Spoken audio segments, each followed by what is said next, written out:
Hello guys, welcome to my channel, Riding Solo.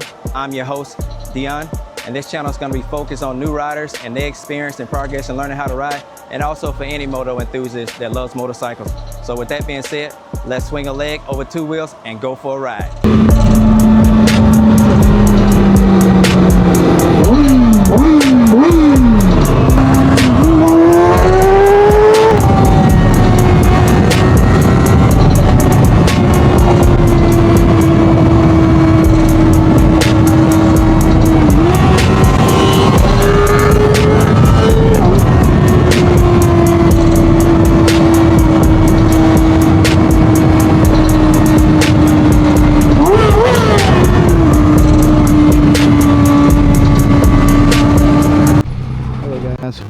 Welcome back to the channel, Riding Solo.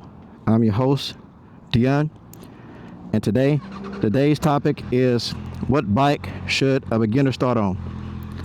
Should they start on a 400 or should they start on a 600cc Super Sport, or should they start on a 1000? And I'm gonna give you guys my honest opinion, and I'm gonna start off saying with a little disclaimer, I have nothing against 400s or beginner bikes, 250s, 300s, whatever you want to call it. But let's start it with the 400. Ultimately, it's what you want, but I'm going to give my honest, unfiltered opinion on what I think people should start on. When it comes to 400 or less, or even 500, right? You know, obviously you want to start on what you want, and you make the choices up to you. But as far as my opinion goes, I think starting on a beginner bike is great. It's a good learning tool. You know, it's forgiving, but at the same time, it could also teach you bad habits. And those bad habits are pretty much, the bike is so approachable, you know, so easy to ride, that you actually don't learn how to ride. This is my honest opinion, because this is my story. So it actually don't teach you actually how to ride, because you get on it and it's like you've been riding motorcycles for forever. And that's my experience, what happened with me on my 400. But you know, it's a good tool if that's what you want, and you want to plan to climb the ladder, you want to do 400 or 300, you want to move up to like a 650 or something, then a Super Sport, then a 1000, that's great. But my honest opinion is, I think, me personally, based off my experience, and everybody's different, guys, my experience is like the 400. When I bought my 400, it was fun, but it was probably the worst decision I made for us motorcycling. Because when I bought the bike was like 360 pounds, you know, 50 some, you know, horsepower, and it was very approachable. And because it was so easy to ride, I didn't take the time to actually learn how to ride. I didn't actually take the time to understand leaning, throttle control, braking, any of that stuff when you're learning how to ride a motorcycle. I just got on it, and right away I was really good, and I didn't learn how to ride. And because of that, I crashed from overconfidence. And like I said, for a year, when I low-sided that bike, I kept blaming the bike. And for a whole year, I analyzed everything that happened, and I was like, well, there was loose gravel, you know, there was water, there was oil, there was this and that was that. But realistically, after that year, I literally was like, okay, what actually happened? So after learning how to actually ride on this 600cc motorcycle, I realized what happened was, when I was in the corner and I was so leaned over at such an aggressive angle, what I didn't know was I added too much throttle. And because I added too much throttle, the bike pretty much slid from underneath me, right? And I see a lot of that with the California guys that crash and ride in those canyons up there. When they crash, they be like, oh, the tires were cold, the tires this and this and that. Nobody wants to take responsibility for the inputs that they're putting in the motorcycle. You know, so with that being said, most of the time, you know, unless you like a MotoGP rider or something, and something like that actually happen, when you know for sure, it's the bike's fault, or it's the tire's fault, or even if it's their input that was the mistake, at least at least they know what happened. But at that early of a stage in learning how to ride, you don't really know. So with that being said, I feel like you should start on a bigger CC bike. And the reason why I say that is because a bigger CC bike has more premium options, like technology, right? You get a beginner bike like a 250 or a 400, some of them come with ABS, but majority of them don't, right? So let's say you get some more of a little premium bike, like an Aprilia, RS660, or like an R7, or something like that. You have options. You have traction control, you have ABS, you have like wheelie control, you have all those rider aids where you can customize the bike, and that's ultimately going to make it safer for you as a new rider. I worked with this guy, and when I was getting into motorcycle, and the first thing I asked him was, I said, hey buddy, what do you think I should start on? Do you think I should start on something bigger, something smaller? Specifically, I asked him, I said, hey, should I get a bike with ABS? And he was like, don't get a bike with ABS. And then I asked him why, and then he says, well, you don't want a bike with all this technology. It's pretty much not making you a good rider, because you depending on computers and rider aids to help you ride. So it's not really teaching you how to ride. And part of that I kind of understood, but it's like, if I can get something with safety features that's gonna stop me from wheeling, or stop me from crashing in the corner, I have corner ABS, lean ABS, and traction, and all that kind of stuff. If I have something that's gonna help me with that, I want that. I want everything with all the options. So with that being said, the bigger, maybe mid-tier, and top tier, of course, they have all this technology. And that's why, like I said, I don't have nothing against 400s, but that's why I feel like you should start on a bigger bike, because it has more premium options for customizing. You can customize the bike how you want. So with that being said, anything bigger, like I watched this one video where this girl was riding a Ninja 400. She was with the guy that was on I think an R1, and then another chick, and the girl was at a red light. The light turned green, and she goes and hits the throttle, right? Don't look like she whiskey throttled it. Just look like she gave it a little bit of throttle, and she looped the bike. So I'm sitting there like, man, if she had like rider aids, like traction control, ABS, wheelie control, that would have never happened. So I'm gonna give you a prime example of what I'm talking about.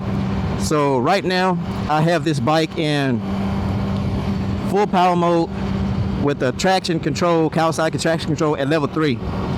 I'm gonna hit it hard as I can in first place, in first gear, and watch it do nothing. You're gonna see the traction flashing and stuff, but that's about it. So I'm gonna go down the gear, I'm gonna hit it hard right now. You see that? Nothing happened but the traction control. The traction control all was flashing like hell, but the wheel did not come up, and I literally hit it as hard as I could. So what that traction is doing is pretty much helping me not loop the bike. So what's happening is killing the power to the rear wheel. So in turn, it's not looping, which ultimately makes it a safer bike. So with that being said, not only do I think it's a safer bike, the insurance think it's a safer bike. Like a 600 or 1000 think it's a safer bike, because when I was getting quotes for my bikes, I got a quote for a Ninja 400, a ZX6R, and a ZX10R. The ZX10R was like $80 a month for insurance on a 1,200 horsepower bike. Was $80. And I said, hey, I asked the insurance lady, what's the quote on the 600? They said it was $100. And I was like, okay. And then I said, what's the insurance on the 400? And they said $120. And I'm like, why the hell is it more expensive for a slower bike, a 400 versus a 600 or 1000? And you know what the insurance lady said? She said, the reason why those bikes are cheaper is because they considered safer bikes because they have wheelie control, traction control, ABS, all type of rider aids to make the bike ultimately safe. So if the insurance company think it's safe, it's not just me blowing smoke, So with that being said, my motorcycle experience, I have zero motorcycle experience. I've been riding here in Seattle, Washington for 3 years. So I started riding in 2022. And I had no prior motorcycle experience. I didn't ride dirt bikes growing up. None of that. So I pretty much took the MSF course and then I started riding. Like I said, I'm gonna get into detail about what happened with my 400. I crashed and totaled it after only owning it for 1 month. And the insurance company took a whole year to settle everything out. So it took me a whole year without riding after I got my MSF course endorsement, without riding, right? So a year later, I go to buy the ZX10 that I wanted originally that I couldn't get for specific reasons. And like I said before, there was none. So I ended up getting this 600, but I pretty much have no prior motorcycle experience. But this bike, man, let me tell you, this 600 Super Sport has literally taught me how to ride. Because the reason why I say that is because when I bought it, after not riding for a whole year, right after getting my motorcycle endorsement, after riding only for 1 month and crashing, it's really taught me how to ride. And the reason being is because of the power modes. I put it in low power mode and I rode in low power mode for like 6 months. And then I put it in full power mode after that, and I've been riding ever since in full power mode. But that's the reason why, I chose this bike, because there was literally no 1000s. But this is what I have for now temporarily. This is a 2023, Kawasaki ZX6R. It's a phenomenal bike. But I'm gonna go back here soon, and I'm gonna get a 1000cc, and then that way I have the bike I want, and I want to start collecting them. But what I realized is, from riding for 3 years, there is no one do-it-all bike. And Ducati's proven that with the new V2. Some people won't, because I ride this bike every day. I ride it to work every day. I ride it when the weather's horrible in Seattle, when it's 30 degrees outside, when it's pouring rain. I ride this bike. So with that being said, there's no one bike. I really wish I had cruise control on this bike, or heated grips, or turn-by-turn navigation, and I don't have any of those. So that's when I realized that I'm gonna have to start collecting bikes, because I want a bike that has cruise control. I want a bike that has, navigation. I want a bike that has heated grips, because I ride so much, I want a bike with more premium options. I want a faster bike. This bike is quick, but it's not fast. There's a difference. When I'm riding this bike, it's a quick bike, but I be wanting more, and it has nothing left to give. So with that being said, I feel like, because I was looking for originally this perfect bike, this one do-it-all bike, and I realized that doesn't exist, right? So with that being said, I'm probably going to end up getting 4 or 5 more bikes, just because each bike can do some specific good. So like I said, you buy a naked bike, you have that lack of wind protection.